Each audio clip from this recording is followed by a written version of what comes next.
사람들이 종교를 가지는 주된 이유 중 하나는 내 삶에 다가오는 내가 겪는 이 고난의 문제를 해결하고 싶은 것에 있습니다. 극복하고 싶은 것이지요. 우리들도 마찬가지입니다. 고난 앞에 서게 되거나 고난 속에 있게 되면 하나님을 찾습니다.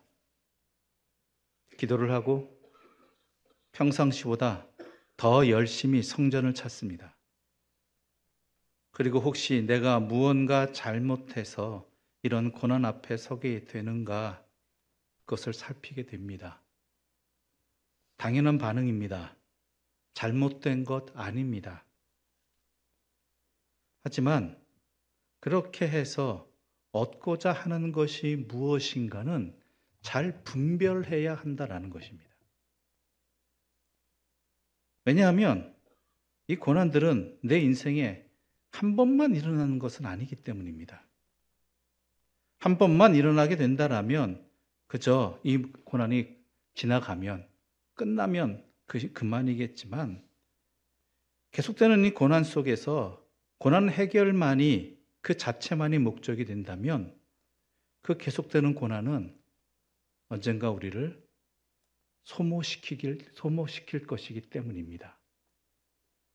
지치게 만들어 버립니다. 포기하게 만들어 버립니다. 원망하게 만들어 버립니다. 제대로 보지 못하게 만듭니다. 그런데 이 고난에 대해서 기독교는 다르게 보고 있다는 것이죠. 세상이 보는 것과 다르게 보고 있다는 것입니다. 물론 다르다고 해서 틀리다는 것은 아닙니다. 그러나 그 이상을 보고 있다는 것입니다. 똑같이 문제 해결에 목적이 있다지만 그것만으로 끝나지 않는다라는 것입니다. 오늘 우리가 읽은 히브리서는 편지 형식으로 된 설교문으로서 당시 교회에서 이 히브리서 전체를 읽으려면 35분에서 45분 정도가 걸렸다고 합니다. 게다가 이 설교문을 처음 받은 사람들, 들은 사람들은 예수님께서 승천하신 지 20에서 30년 정도 지난 시기에 살던 사람들이고 이들은 이제 신앙이 흔들리는 그 시기가 되었다라는 것이죠. 왜냐하면 곧 오시겠다고 하신 주님이 여전히 안 오시고 계시다라는 것이죠. 모든 상황 속에서, 모든 시련 속에서 그나마 이기는, 붙들고 있던 든든한 동아줄이 곧 예수님 오신다였습니다. 그때까지만 잘 견디고 버티자라는 것이었습니다. 그런데 안 오시고 있는 것이죠. 게다가 여러분이 잘 아시다시피 초대교회는 늘 위협이 있었습니다. 로마 제국은 여러 신을 섬겼고 또 황제를 신격화했기 때문에 이러한 황제를 숭배하지 않는, 여러 신을 섬기지 않는 기독교인들은 언제나 정치적 핍박이나 사회적 위협 아래에 있을 수밖에 없습니다. 특히 경제적인 문제들이 그들을 더 괴롭혔습니다. 더 교인들을 힘들게 만들었습니다. 그냥 그저 힘든 것이 아니라 살아가기가 도저히 곤란한 지경에까지 이르게 했습니다. 더군다나 유대교는 예수를 메시아로 인정하지 않기 때문에 유대인의 입장에서 볼 때 예수를 메시아라고 믿는 것은 하나님 외에 다른 신을 섬기는 것이 되어서 기독교인으로 전향한 유대인들은 더욱더 동족 유대인들에게 큰 미움을 받았습니다. 예수를 메시아로 인정하는 것이 유대인들에게는 유일신 숭배를 거부하는 신성 모독이자 유대인으로서의 민족성을 배반하는 일이었기 때문이었습니다. 그래서 이런 핍박이 너무나 힘들어서, 견디기 힘들어서 도로 유대교로 돌아가는 그리스도를 믿는 유대인들도 있었다라는 것이죠. 도로 돌아가 버리는 거예요. 힘들어서. 그런 일들이 벌어지고 상황은 이러하니까 교인들 안에서도 힘들고 회의감들이 들기 시작하죠. 이처럼 여러 곤란에 처해 있는 성도들에게 쓰여진 편지가 바로 히브리서입니다. 그런데 히브리서를 잘 읽어보면요, 고난을 겪고 있는 자들에게 어떠한 명분을 강조하거나 힘내라고, 참고 견디라고 의지력을 붙돋는 그런 내용들이 아니라, 언젠가는 끝난다는 그런 내용들이 아니라 도리어 기독교 신앙의 본질적인 내용을 소개하고 있다는 것입니다. 특히 예수님을 소개하고 있습니다. 누구에게요? 예수 믿는 사람한테. 오랫동안 환난 속에서도 예수님을 믿어오고 있는 사람들한테 예수님을 소개하고 있다는 거예요.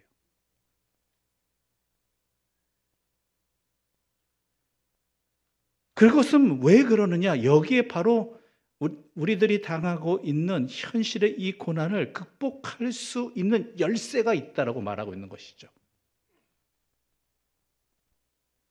즉 히브리서는 내가 무엇을 믿고 있는지 점검하고 바르게 신앙을 고백해야지만 이 고난, 이 흔들림으로부터 매몰되지 아니하고 구출될 수 있다라고 말하고 있는 것입니다. 신앙 고백, 예수님이 어떠신 분인가, 내가 믿는 신앙은 과연 무엇인가만 바르게 본다 할지를 다시 한번 보면 이 모든 문제를 극복할 수 있다는 것이죠. 얼마 전 우리들은 귀한 하나님의 갈릴리 교회 항존 직분자들을 피택하였습니다. 이 피택자들에게 읽을 책 3권을 과제로 내주었습니다. 근데 그 내용은 매우 기본적인, 기초적인 것이었습니다. 혹여나 안 그러시겠지만 어떤 분들은 내가 그동안 신앙생활을 한 게 얼마나 열심히 성경 공부를 했는데 또다시 이런 기초적인 내용을 읽으라고 과제로 내주는가 생각하실 수도 있습니다. 그런데 이 척박한 교회 상황들, 또한 이 가운데 새로운 사명을 받은 자로서 어떻게 감당할 것인가, 어떻게 힘을 얻을 것인가에 대한 이 길의 시작은 내가 믿는 하나님, 내가 갖고 있는 신앙의 자리를 다시 한번 제대로 살펴보는 것에서부터 시작되기 때문입니다. 특히 히브리서는 이 모든 열쇠가 예수님께 있다라고 말합니다. 그래서 예수님이 누구이신가를 이 히브리서를 읽고 있는 이들에게 다시금 차근차근 설명을 하고 있죠. 오늘 본문 1장 1절부터 4절까지의 말씀을 함께 읽어보도록 하겠습니다. 1장 1절부터 4절입니다. 함께 읽겠습니다.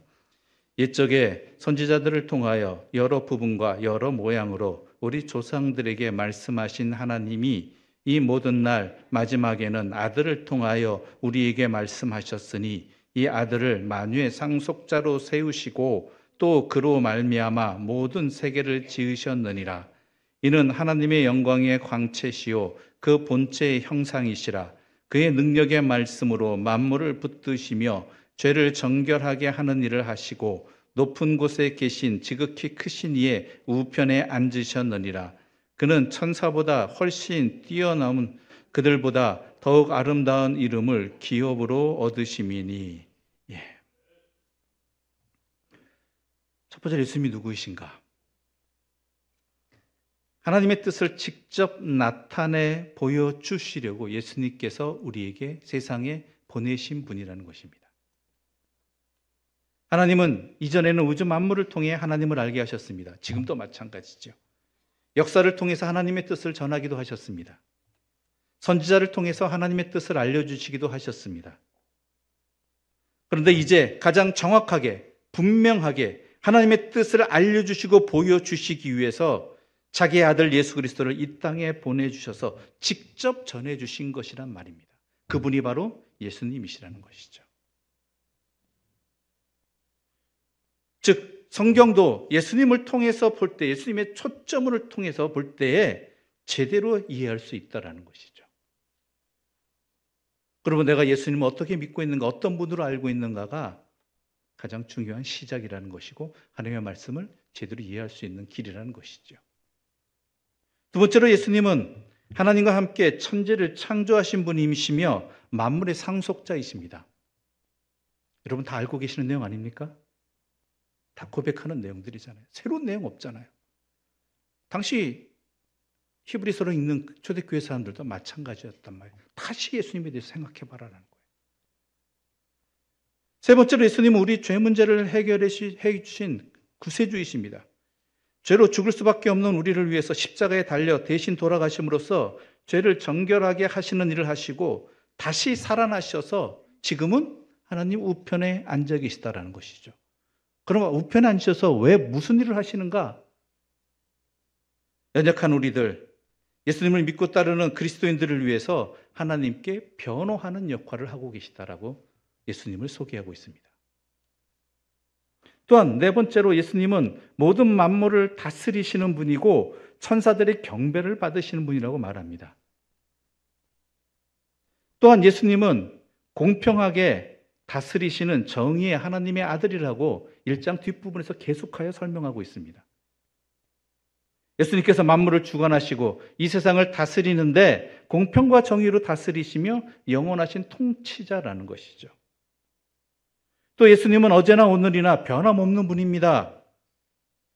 세상에 있는 것들은 언젠가 변하고 사라지기 마련이지만 우리 주님은 영원하시다라는 것.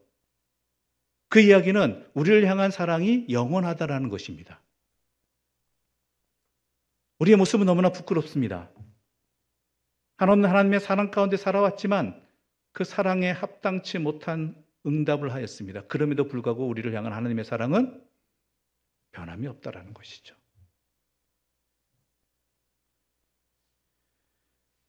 또한 예수님은 하나님 우편에 앉아 계셔서 세상을 다스리시고 천사들의 섬김을 받으시고 성도들을 보호하시고 인도해 주신다라며, 그러므로 예수님을 믿고 의지하며 살아가야 된다라고 히브리서는 다시 이 말을 하고 있는 거예요. 그럼 왜 예수님을 보게 했는가? 예수님은 이 땅에서 우리와 같은 존재로 살아가셨습니다. 그래서 우리는 예수님의 삶을, 공생애를 우리의 삶의 본이라고 이야기하죠. 즉 예수님에 대한 이 신앙 고백은 내 자신이 살고 있는 삶의 자리를 다시 봐야 된다라는 것입니다.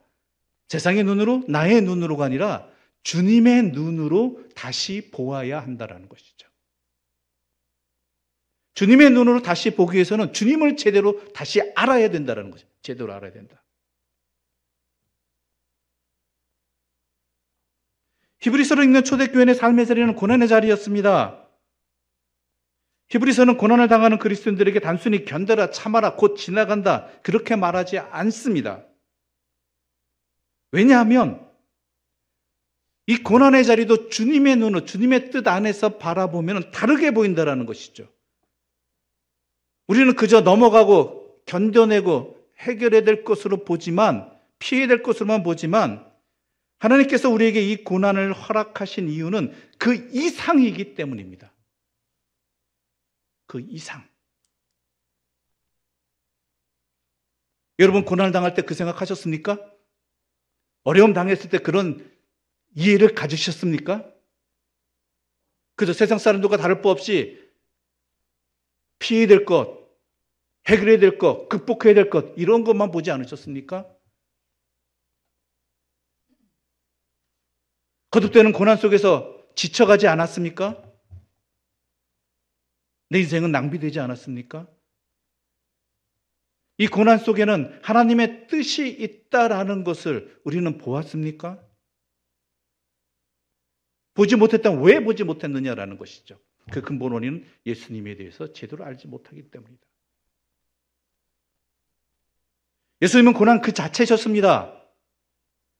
예수님께서 이 땅에 오신 것, 그 성육신 그 자체도 예수님에겐 고난입니다. 가장 존귀한 곳에서 가장 비천한 자리로 오셨잖아요.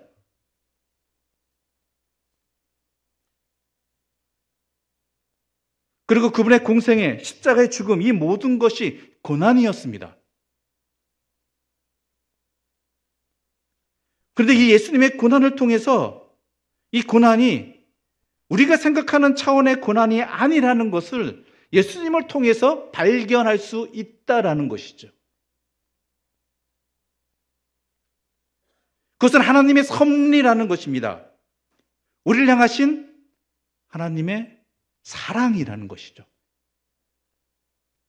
이 땅에 오신 예수께서 당하신 고난이. 하나님의 아들 예수님은 고난을 통해서 우리의 구원자가 되셨습니다. 2장 10절에 이렇게 기록되어 있습니다. 우리 오늘 본문 2장 10절 함께 읽어보겠습니다.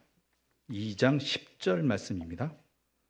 그러므로 만물이 그를 위하고 또한 그로 말미암은 이가 많은 아들들을 이끌어 영광에 들어가게 하시는 일에 그들의 구원의 창시자를 고난을 통하여 온전하게 하심이 합당하도다. 하나님의 아들 예수께서는 우리를 이끌어서 영광에 들어가게 하시기 위해서 친히 고난을 받으셨다는 것입니다. 대신 고난을 받으셨고 먼저 고난의 길을 걸어가셨다는 것입니다. 예수님은 무리로부터 버림을 받으셨습니다. 또한 무자비한 로마 병사들로부터 모욕과 채찍질과 잔인한 십자가의 고난도 당하셨습니다. 사랑하는 제자들로부터 버림받았고 심지어 하늘 아버지로부터 잠시 버림도 받으셨습니다. 모든 이들로부터 모든 고난을 한 몸에 받으셨습니다. 그런데 이 고난은 어떤 고난입니까? 우리를 하나님 나라의 그 영광의 백성으로 삼으시고자 하는 고난이었다라는 것이죠. 그저 이 잔을 내게서 지나가게 해주십시오. 이게 아니었다라는 것이에요. 그 고난을 통해서 하나님이 나를 어떻게 세우고자 하시는지, 나를 어떻게 여기시는지, 나를 어떠한 존재로 변화시키고자 하시는지 예수님의 고난을 통해서 보여주셨다라는 것입니다. 그래서 히브리서는 고난을 당하는 초대교회 성도들에게 힘들겠다, 잘 견뎌내라 같은 말을 하지 않습니다. 너희가 겪는 고난을 예수의 관계 속에서 보아라라는 것입니다. 이 고난을 예수로 말미암는 구원의 관점에서 이해하라는 것입니다. 우리에게 허락되신 이 구원은 너무나 큰 것입니다. 이 구원의 큰 데로 가기 위해서는 고난의 과정도 반드시 겪어야 한다라는 것이죠. 그렇지 않습니까?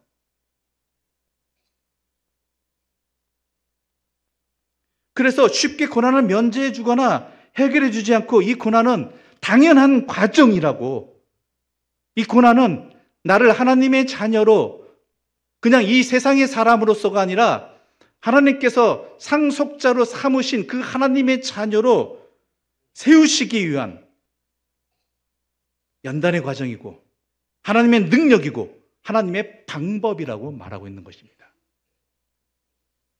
그저 피할 자리, 안 왔으면 하는 자리가 아니라는 것이죠. 우리 인생에 고난이 있는 것은 하나님이 우리를 우리의 기대보다 더 높게 목적하고 계시기 때문이라는 것입니다. 하나님이 우리를 하나님의 상속자로 부르셔서 결국 이루시게 하려는, 상속자로서 우리에게 영광된 자리를 허락하시기 위해, 살게 하시기 위해서 하나님의 자녀로서 전혀 변화된 그러한 삶을 제대로 살아가게 하시기 위해서는 고난이 필수라는 것이죠. 그래서 인생에 고난이 있다라는 것입니다. 물론 고난은 두렵고 떨리고 피하고 싶은 자리지만 그저 해결 그 자체만, 세상 사람들과 같은 그러한 고난에 대한 이해와 해결책만 보아서는 하나님께서 우리에게 고난을 허락하신 그 참된 목적을 놓쳐버리게 된다라는 것이죠. 우리를 부르신 목적이 크기 때문이라는 것입니다. 우리 구약성경 욥기 7장 17절부터 20절까지의 말씀 우리 함께 보겠습니다. 욥기 7장 17절부터 20절입니다. 함께 읽어보겠습니다. 사람이 무엇이기에 주께서 그를 크게 만드사 그에게 마음을 두시고 아침마다 권징하시며 순간마다 단련하시나이까. 주께서 내게서 눈을 돌이키지 아니하시며 내게 침을 삼킬 동안도 나를 놓지 아니하시기를 어느 때까지 하시리이까? 사람을 감찰하시는 이여 내가 범죄하였던들 주께 무슨 해가 되오리이까? 어찌하여 나를 당신의 관역으로 삼으셔서 내게 무거운 짐이 되게 하셨나이까? 욥이 많은 고난 속에서 한탄 속에서 한 소리죠. 우린 욥기를 읽을 때 어떻게 해서 이해하십니까? 욥이 그저 이유 없이 당한 고난을 그래도 참고 잘 견뎌서 하나님의 복을 받았다, 이런 차원으로만 이해하고 계십니까? 아닙니다. 그건 욥기를 제대로 이해하고 있지 못한 것입니다. 하나님이 왜 욥에게 고난을 허락하셨는가, 이것을 설명해 주지 못하죠. 그저 하나님께 나중에 복을 주시는 것, 무고한 고난을 받게 하신 하나님이 그를 허락하신 그 미안함으로 더 많이 주신 것입니까? 아닙니다. 욥기가 우리에게 말하는 것은 하나님께서 왜 욥에게 고난을 허락하셨는가라는 것은 하나님의 동역자로, 하나님의 상속자로 그를 연단하시는 하나님의 섭리나 방법이라는 것입니다. 그래서 허락하신 것이라는 것이죠. 새로운 존재로 연단, 변화되게 하시는 그 하나님의 방법이 바로 고난이었다라는 것입니다. 나중에 욥은 어떤 결론을 얻게 됩니까? 그가 잃어버린 것에, 상실되어진 것에 갑절을 받았다고 이야기하죠. 더 많은 것을. 그것은요, 단순히 욥이 많이 받았다가 아닙니다. 욥이 그러한 존재로, 그러한 역량의 사람으로 성장하였다, 변화되었다, 연단되었다라는 뜻입니다. 그저 많이 주신다고 복이 아니잖아요. 그것을 합당하게 사용할 수 있는 능력이 되어야 되지 않습니까? 역량이 되어야 되지 않습니까?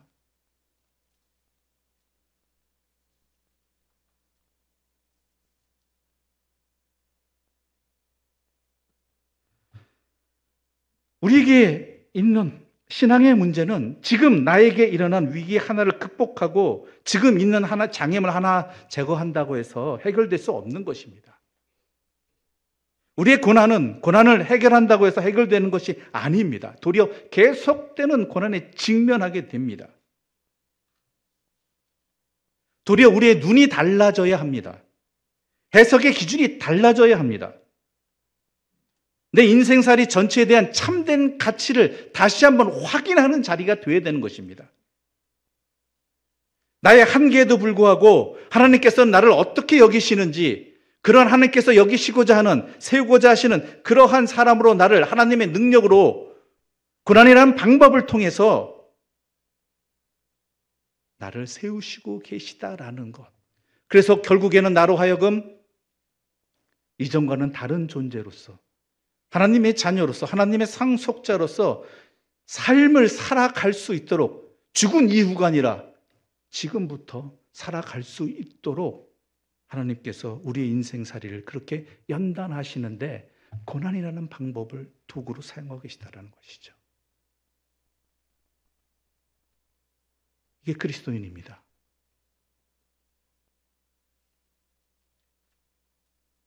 그래서 우리로 하여금 어떤 삶을 살게 하시는가? 이런 이해를 가지게 될 때 나에게 다가온 고난들을, 또한 나에게 고난을 당하게 하는 자들을, 이 세상을 어떻게 살아가게 하느냐? 변화된 모습이 바울은 이렇게 증거하고 있습니다. 로마서 12장 14절부터 21절까지의 말씀입니다. 로마서 12장 14절부터 21절의 말씀입니다. 우리 함께 읽어보도록 하겠습니다.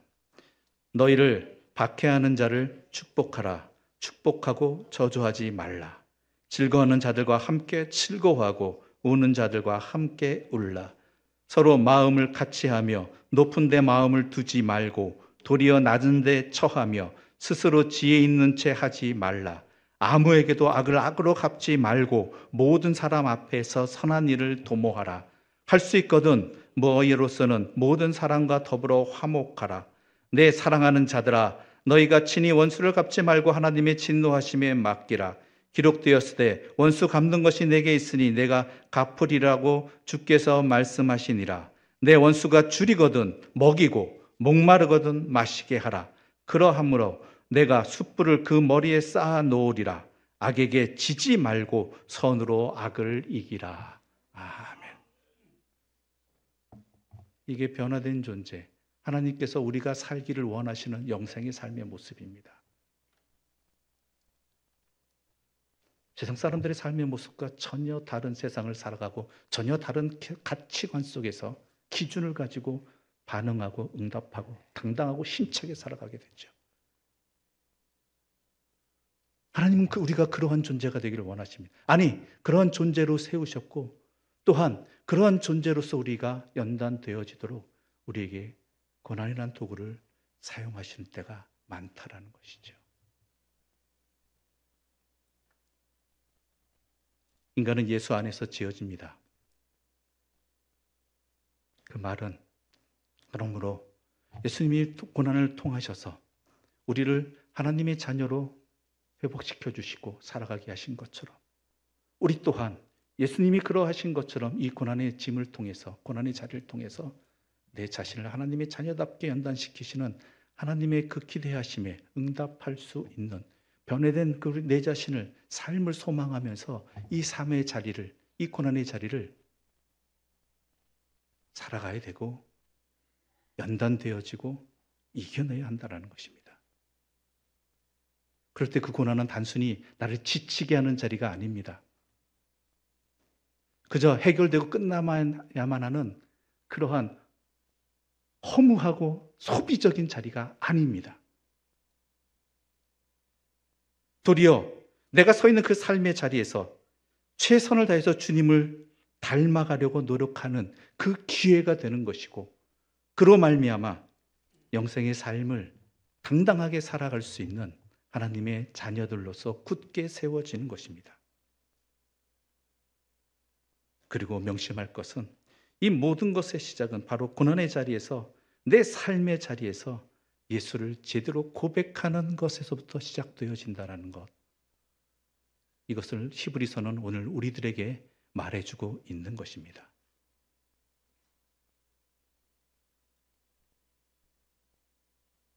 여러분, 하나님의 방법은 이렇습니다. 하나님의 길은 이렇습니다. 고난뿐이겠습니까? 그의 많은 것들을 주님의 뜻 안에서, 하나님의 뜻 안에서 바라볼 수 있을 때 하나님의 역사하심의 은혜를 우리는 힘입을 수 있는 것이고 또한 우리가 입은 그 자격이 나의 삶이 될 수 있는 것입니다. 하나님 우리에게 그것을 주시기를 원하시고 또한 살아가기를 원하시고 계십니다. 그러한 사랑을 분명히 깨닫고 우리의 삶의 자리를 제대로 바라보고 제대로 감당해 나가고 그러기 위해서 내 믿음의 자리를 다시 한번 확인해 보고 그 믿음의 눈으로 세상을 바라보고 나를 살아가는 복된 하나님의 사람들 되시기를, 그리하여 하나님의 자녀다운 당당함으로 살아가는 영생의 삶을 살아가는 우리 모두가 되기를 간절히 소망합니다. 기도드리겠습니다.